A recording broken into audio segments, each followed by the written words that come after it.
Here's another one. Tim WInton, the famous Australian author, his dad used to be a chief inspector of police over me, and everyone was petrified of Chief Inspector WInton.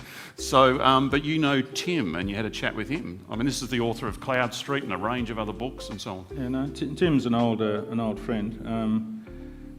Slightly reclusive guy in a lot of ways, Tim, and doesn't like a lot of attention. But he's a great guy. I like Tim a lot. And he's got an unusual way of thinking. If you've read Tim's books, which obviously a lot of people have, you'll see that he has an unusual way of thinking, but he's just the most wonderful dad. Because he wrote a lot at home, he often had the kids on his, carrying the kids around, changing nappies and things like that, so he's very close and connected to his 3 kids, still is. Also, Tim had some great ideas, and in the book there's a photo of Tim in Paris with Harry, one of his kids, standing in front of Notre Dame. And the thing is that Tim hated all that travel and all that fuss, book tours and launches, hated it. And he took his kids with him on these trips. And this is brilliant. This is brilliant. Taking a kid on a trip, work trip or any other trip. He took them one at a time, so he didn't have Denise with him, just him and just one of the kids. And this has turned out to be a big win. In fact, there's a whole chapter on there, Hayden. There's a chapter on taking your kids on trips. And I say that because I went to a conference and someone had read that chapter. And he had a 14-year-old daughter. I'll never forget this. I remember exactly where I was standing. He had a 14-year-old daughter, and he actually came running up to me because he was waiting for me to tell me this story.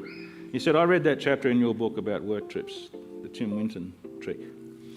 He said, "My 14-year-old daughter and I were like this, as can sometimes happen, with 14-year-old girls. So I said, 'Do you want to come to Paris with me on this trip?' And anyway, she went, 5 days conference with Dad, and then they had a week together or so. And he said to me, and this is the reason he came running up to me, he said, 'Now we're like this. We are like this. Just like that.' If he hadn't done the trip, they would still be like that. And he said, 'I overheard her talking to her friends, and she said to her friends,' well, it might have been her mum, sorry, I can't remember exactly who it was he overheard. But she said, 'They were the best 2 weeks of my life.'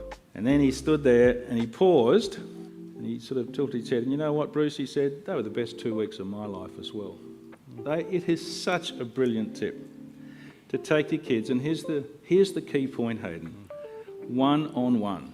It's not him and his mate, it's not him and his wife, and it's not him with 3 kids. He takes them one at a time.